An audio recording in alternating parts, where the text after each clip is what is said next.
everyone, I'm Sarah of Rich Textures Crochet and welcome. Today we are going to learn how to make this very easy, very simple and very quick retro tape measure cover. You can see here it adds a little bit of fun to your kind of boring plastic tape measure. You can purchase these at many dollar stores, on Amazon, or at a local craft store. These ones measure approximately 2 inches or 5 centimeters across. So we're just crocheting a cute little cover around it to make it a little bit more fun. These would make a great item to sell at a craft fair or as a gift for all of your crafty friends. And then of course you'll want to have one on hand for yourself as well. They are quite easy to work, again can be made very quickly. You can mix and match the colors for some really interesting designs. For the pattern today, you're going to need a little bit of worsted weight cotton. So again, if you want to jump into your yarn scrap stash, this is a great project. You're only going to need 10 yards or so per color, maybe 20 depending on how you are mixing the colors up. I'm using 3 different colors of a Pima cotton by Lion Brand yarn. Again, it's 100% cotton. You're also going to need a 4mm crochet hook, a yarn needle for weaving in your ends, and a pair of scissors, and then of course the plastic tape measure. Again, this is a 2-inch one to put inside. So thank you so much for joining me. While you're here, I invite you to subscribe, take a look around. This channel is updated every week with new free crochet patterns and crochet stitch tutorials. Let's grab our hooks and yarn and get started.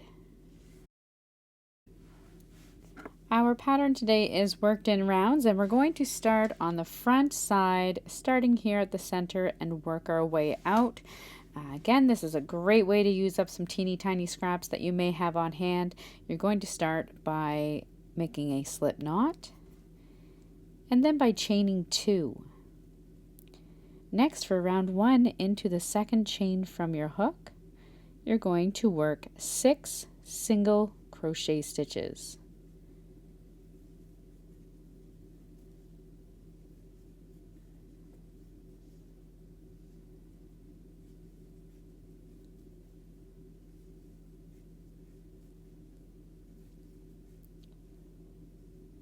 I will be changing colors after each round.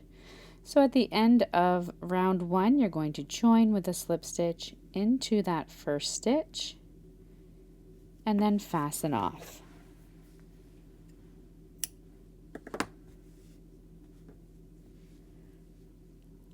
You're then going to take your color B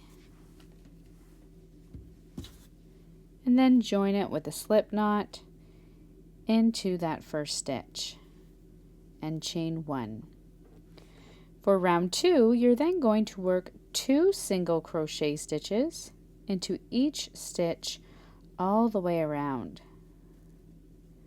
Now, so that I have less ends to weave in when I come to the end of this front, I am working over top of my tails.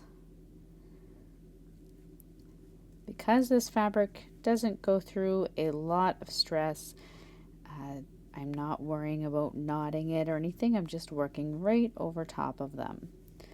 Working 2 single crochet stitches in each round, in each stitch.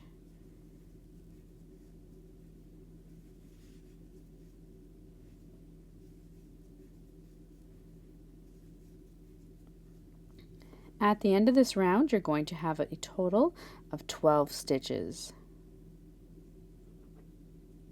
You can then join with a slip stitch into the top of your first stitch and fasten off.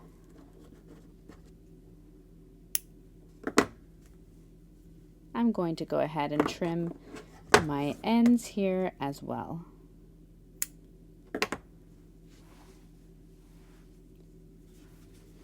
You're then going to take your color C and join with a slip stitch or just join in the first stitch and chain 1. For round 3, you're going to work a single crochet into this first stitch, same stitch as joining, and then 2 single crochet stitches into your next stitch. You're going to repeat that all the way around, single crochet into your next stitch, and work 2 single crochet stitches into your next. Repeat this all the way around.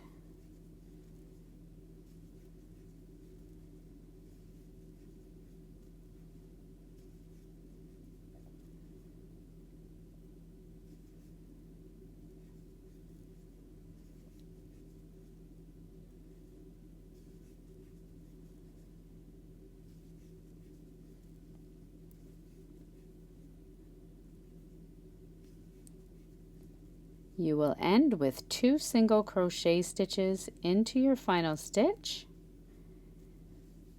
and you can join with a slip stitch into the top of that first stitch.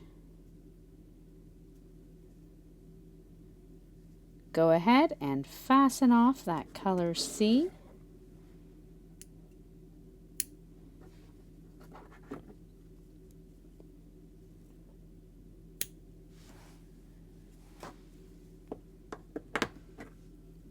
For round 4, we're going to jump back to our color A. Join your color A in the same stitch as joining.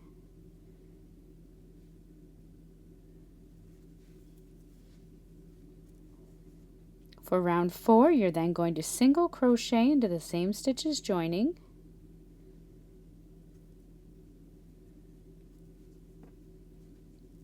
Single crochet into the next stitch, and then work 2 single crochet stitches into the next. You're going to repeat that all the way around, single crochet into each of the next 2 stitches, and work 2 single crochet stitches into the next.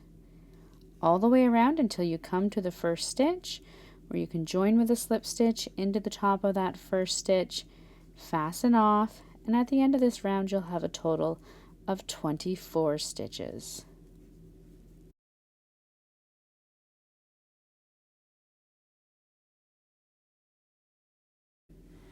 At the end of your round 4, you've fastened off. You can then go ahead and once again join your color B into the same stitch as joining and chain 1. For round 5, you're going to work a single crochet into each of the first 3 stitches.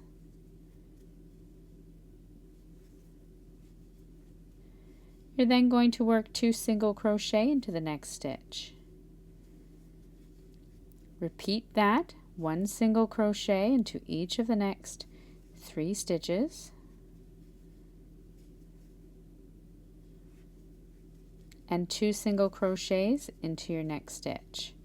Repeat that all the way around until you come to your first stitch.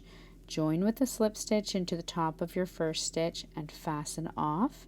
At the end of this round, you'll have a total of 30 stitches.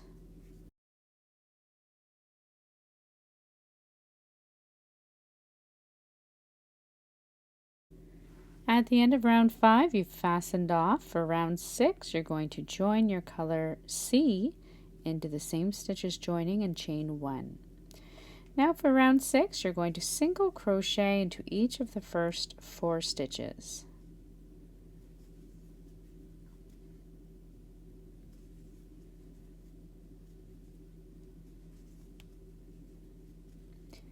And work 2 single crochets into your next stitch. You're going to repeat that, single crochet into each of the next 4 stitches.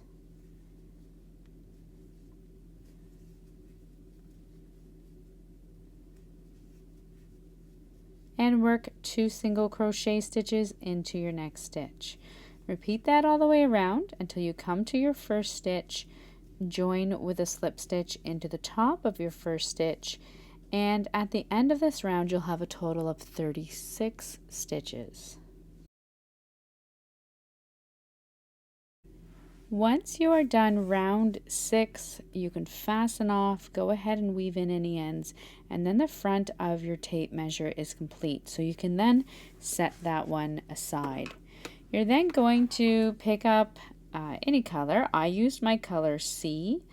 Make your slip knot, and you're going to work those 6 rounds once more, all in one color for the back. The differences being, yes, it will all be in one color. You can make it multiple colors if you would like. And then at the end of your round 6, for the back side of the retro cover, you're going to leave your yarn attached. So at the end of round 6, for the back, do not fasten off, but you can meet me back here and we will join our 2 pieces together. At the end of round 6, for the back side of your retro cover, you're going to leave your yarn attached. You can go ahead and chain 1, but we're now going to place our 2 pieces together so that we can eventually insert our plastic tape measure. So what you're going to do is you're going to make sure the wrong sides of your tape cover are facing one another, and you're going to work slip stitches in each stitch all the way around through both thicknesses, working through the back loop only of the side that's facing you and the front loop only of the other piece. So the front loop only will be the side that's closest to you. So the back loop only of the back side, or that's what I have facing me here, and then the front loop only of the front side. You're going to slip stitch into each stitch all the way around, making sure that you're working through both thicknesses. You're not skipping any stitches, and you don't want to work 2 slip stitches in any stitches. So make sure that you're lining them up, and you're going to just work slip stitches all the way around. About 2/3 of the way around, you're going to pause and take a moment to insert the plastic tape measure. I'll continue working around here and then show you that part of the project.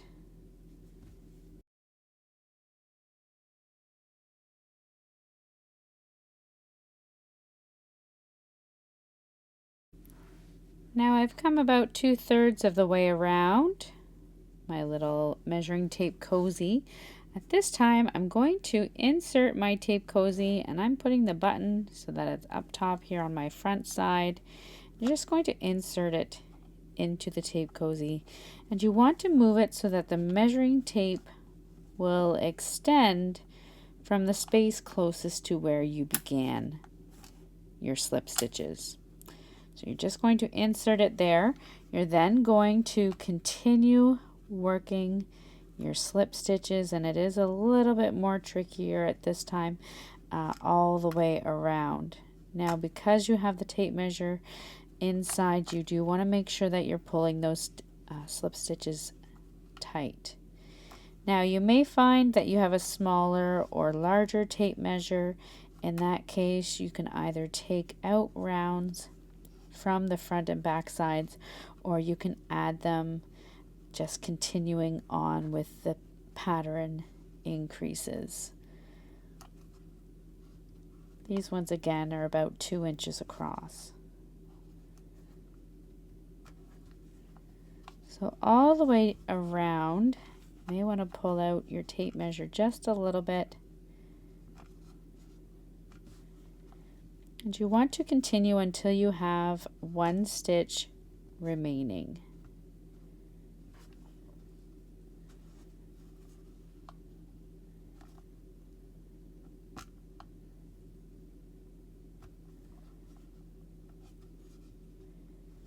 When you have your 1 stitch remaining, you can then fasten off. Go ahead and weave in those ends, and your retro measuring tape cover is then complete. That's all there is. It's such a fun, simple, and quick project. So thank you so much for joining me, and until next time, happy crocheting, and I look forward to seeing you again soon. Bye.